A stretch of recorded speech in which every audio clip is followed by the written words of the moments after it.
आप लोग आकाश बनर्जी को तो जानते ही होंगे। हाँ, बिल्कुल वही व्यक्ति जो प्रोपेगेंडा प्रसारण के लिए जाना जाता है और तभी एक्टिव दिखाई देता है जब कोई फेक नैरेटिव फैलाना हो। आकाश बनर्जी सोशल मीडिया पर देशभक्त बने घूमता फिरता है, पर मेरा सवाल उनसे यह है कि आप किस बात के देशभक्त हो अगर अपने देश के डेवलपमेंट प्रोजेक्ट्स और उसके स्टेटस ही आपको नहीं पता। दरअसल आकाश बनर्जी ने एआई एंड टेक्नोलॉजी के मामले में मोदी सरकार के काम को प्रोपेगेंडा से छुपाने की कोशिश की है।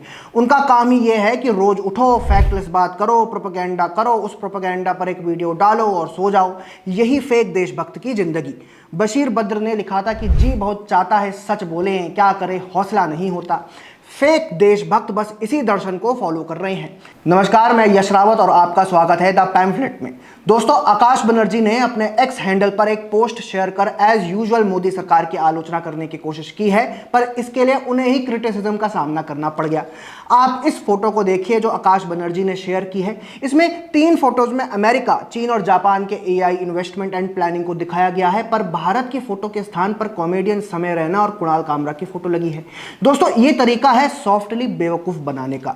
ये शेयर करके वो बताते हैं कि भारत में तो सिर्फ कॉमेडियंस पर ध्यान दिया जाता है और उन पर एक्शन लिया जाता है, बाकी technology, science and development project पर तो गवर्नमेंट का ध्यान ही नहीं है। पर फेक देशभक्त अगर इस पोस्ट के पहले गूगल सर्च कर लेते तो उनको कमेंट सेक्शन में इतनी गालियों का सामना नहीं करना पड़ता। भारत एआई के मामले में कितना आगे है वो तो आप ओपन एआई के सीईओ सैम ऑल्टमैन से ही जान सकते हैं, जिन्होंने कहा था कि भारत में इस समय एआई को अपनाने के संबंध में जो हो रहा है उसे वो देखना अविश्वसनीय है।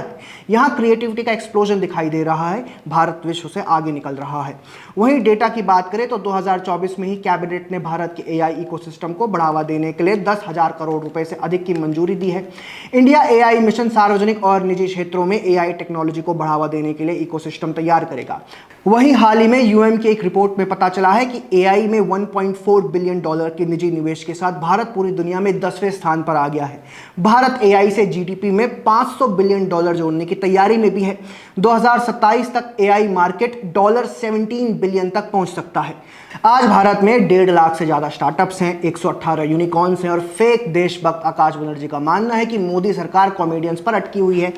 सीरियसली, आकाश बनर्जी की माने तो सरकार की फंक्शनरी सिर्फ एक टाइम पर एक ही काम कर सकती है। कॉमेडियंस की डेरोगेटरी स्पीच पर एक्शन लेती है तो साइंस पर ध्यान नहीं देती, और साइंस पर ध्यान देती है तो लॉ एंड ऑर्डर पर नहीं देती। अब कोई भी इन्फ्लुएंसर ये सोचता है तो उसकी समझ का अंदाजा लगाया जा सकता है। नॉट सो डियर फेक देशभक्त जी, ये सरकार है, आपका वीडियो स्टूडियो नहीं जहां एक बार में ही एक काम होता है। भारत सरकार सभ्यता, राष्ट्र विकास और साइंस पर ऑलराउंड काम कर रही है। हमारी सलाह यह है कि आगे से गूगल सर्च कर लीजिए कीजिए, थोड़े शर्मिंदगी से बच जाएंगे। आकाश बनर्जी यानी कि फेक देशभक्त की इस बहकाने की कोशिश पर आपको क्या कहना है, हमें कमेंट्स में जरूर बताएं। वीडियो पसंद आई हो तो लाइक, शेयर एंड सब्सक्राइब करना ना भूलें।